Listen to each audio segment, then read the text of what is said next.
जय माता दी मित्रों। 138 दिन मित्रों शनिदेव वक्री होने जा रहे हैं, यानी शनि की उल्टी चाल चलने वाले हैं और 13 जुलाई से 28 नवंबर तक शनि वक्री होंगे। इसका प्रभाव सिंह राशि पे क्या पड़ने वाला है, क्योंकि सिंह राशि पे अभी अप्रैल से ही देखा जाए तो शनि की ढैया शुरू हो गई है और ढैया में 99% शनिदेव बुरा ही फल देते हैं। और इससे पहले सिंह राशि वाले मानते होंगे ज्योतिष अंधविश्वास है, ज्योतिष को मानने वाले भगवान जाने क्यों मान लेते हैं, क्यों इन ज्योतिषियों की बात सुन लेते हैं, ऐसा क्या है इन ज्योतिषियों में, ऐसा आप बहुत मानते होंगे। कहते हैं ना, वही जानता है जिस पे बीतती है। अब आप पे बीती है तो अब आप दिल पे हाथ रख के बोलिए, आप समझ में आ गए ना कि अदृश्य रूप से शनि क्या कर रहा है। आपके सारे काम बिगड़ गए, आप बिगड़ गए कि नहीं बिगड़ गए। आप क्या है कि आपको धोखा मिल गया, धन की हानि हो रही है। अब समझ में आ रहा है कि ज्योतिष में शनि की ढैया साढ़े साती भी कुछ होती है, ज्योतिष भी कुछ होती है। बातें, बड़ी बड़ी बातें करने से मित्रों कुछ नहीं होता। जब व्यक्ति पे बीतती है ना, वही है ना, हवा दिखाई नहीं देती, महसूस होती है।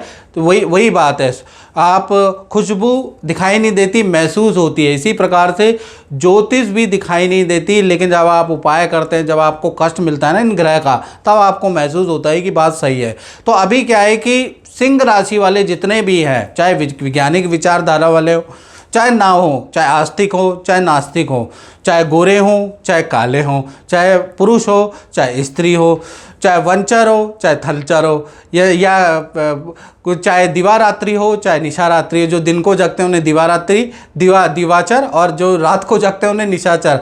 सब पे शनि का सिंह राशि पे प्रभाव चल रहा है ढैया का। अब क्या होगा कि शनि की 138 दिन मित्रों देखा जाए तो शनि देव अब वक्री होने जा रहे हैं। कोई भी ग्रह जब वक्री होता है ना मित्रों, खासकर शनि, बृहस्पति, तो पहली चीज़ ये होती है कि वो बड़ा पावरफुल हो जाता है और उसके अंदर गुरुत्वाकर्षण बल बढ़ जाता है, जिस कारण से आप देखेंगे कि जब ये वक्री होगा ना तो आंधी तूफान सुनामी, मतलब प्राकृतिक आपदाएं ज़्यादा घटने लगेंगी।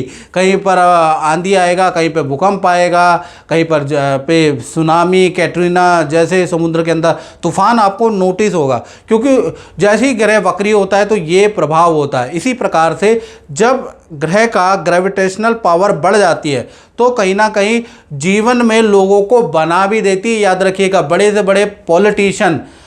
बड़े पॉलिटिशियन, प्रधानमंत्री, मैं प्रधानमंत्री की बात, शनि वक्री, शनि साढ़े साती में ही बने हैं। आप उठा के देख ले सारे प्रधानमंत्रियों की हिस्ट्री, उनमें से ज़्यादातर आपको शनि की दशा, महादशा, साढ़े साती में ही मिलेंगे। यानी बड़ी पावर, बड़ी पोजीशन, बड़ा करियर में यू टर्न शनि वक्री होते हुए ही मिलता है।